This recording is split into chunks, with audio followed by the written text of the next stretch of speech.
What's going on, everybody? It's FREEDO here for Your Overwatch. This time, going to give you a guide breaking down how to initiate as Winston. One of the key components of his kit is dictating the pace of the battle. He has the most powerful movement ability in the game because he can jump leaps and bounds, pun intended, across the map and can effectively almost teleport where he wants to be. As the slow-moving Reinhardt Deathball try to move up at the front door, I initiated behind them to create contact so my team could sandwich them. It caused a bunch of chaos and a mosh pit for us to exploit. Then the Mercy on their team was able to revive the kills that we got, but I'm Winston, so I can just jump back in, chase them wherever they may be, continue the fight going, and as soon as we have man advantage in the fight, having Winston, who you might not think is either very skillful or can deal a lot of damage, just having that extra man advantage wherever you need it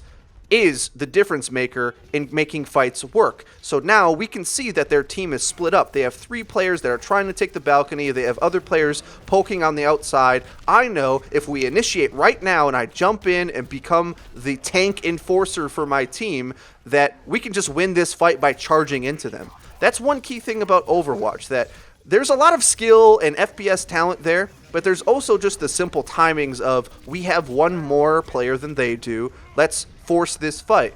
And movement abilities are very important to enforce that, whether we're talking about Lucio's speed boosts or a character like Winston that can propel himself wherever he wants to be. I find that Winston seems to be the most beneficial on complex maps like Hanamura here, where you can easily weave in and out of the battle whenever you want. So I see a chance to maybe go get the Mercy. She starts to fly away. I do some chip damage. I don't think it's worth my life to force myself into a 1v3 when my team are on the point. I'm doing enough harassing as it is. Let the enemy team push up a little bit and create a little bit more space, but then all of a sudden, boom, back on the Mercy again. Bye-bye, healer. Your most impact player on the team is now down, and I didn't even lose my life for it. But I would argue, if you're playing Winston and you're reliably trading your life for the meta healer, right now it's probably Zen, but back in the day it was Mercy, whichever character is the most important healer, if you at least trade out with them, you're probably getting a lot of value. And if you can get out with your life, then you're even propelling your team to be able to full hold on a defense. It is a bit of a meme in the community to make fun of Winston players or Winston as a role that he doesn't have a lot of skill, but I assure you there's a lot of skill hidden in Winston's kit. Because he can't do much damage, yes, he doesn't have to aim necessarily, but because he can't shoot his way out of a battle, he has to be good at movement, and you have to be able to use your leap and actually hit where you want to when you want to. When I see players coming up to the balcony, I initiate on them, split them, force them around, and dictate the battle how I want my team to be able to fight it and get away to tell the tale. That is the key to succeeding as Winston. Now we're going to go to another example over on Nubani, and I see my team pick 3 DPS, which generally speaking isn't so great. Hello. And if we wanted one tank, maybe it would be best to have Rhine.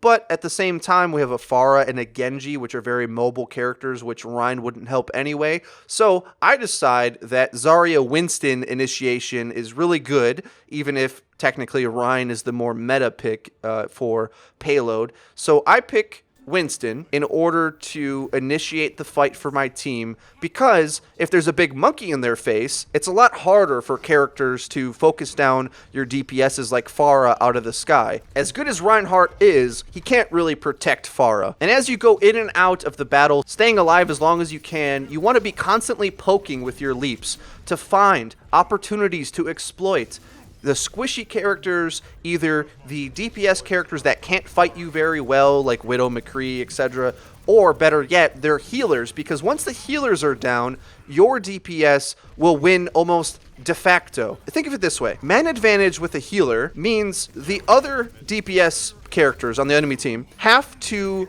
be like 30 to 50% more effective with their weapon. Because if they're equal, the healer on your own team will simply just heal them all the way back up, and they'll never win the fight. That's the key in Overwatch. Impact frags. We've talked about that a lot on this channel recently. Getting those impact frags and focusing down the fight where you want it is what's important. And here's the last example for the video. We're on King's Row, and I find space to get behind them. Obviously, you always can get behind them. You're Winston. Anytime there's a balcony or a window or whatever, you can jump into it and get behind them. Now, we do go down 2 people in this fight, so really we shouldn't be fighting, but I almost want to initiate just to alleviate some pressure off the rest of my team so they don't die.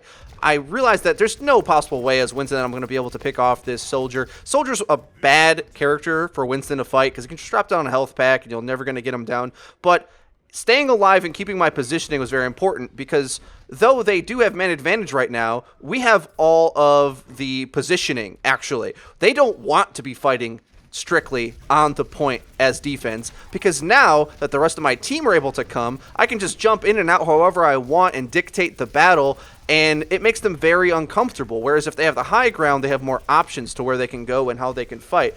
So we're able to split them around. They do ultimate the Reinhardt, which causes them to regain a bunch of space. But again, I'm just simply staying alive. I'm constantly knowing where they are. I get a lot of information for my team, and I'm able to know where they are and call everything out. Anytime the Rein has to be swinging at me and not protecting his team on the front attack is a good thing. Now, his ultimate is a lot of fun, and all the principles we talked about Winston still apply. However, in his ultimate form, he actually can push people where he wants. Not only does he just initiate where he wants, I can put them all into the alleyway, giving my team space to come up. I can say, all of you, there, into a corner you go. You've been naughty. Winston is a lot of fun, guys, and he can be so influential in the game. If you haven't given him his respect, you really need to.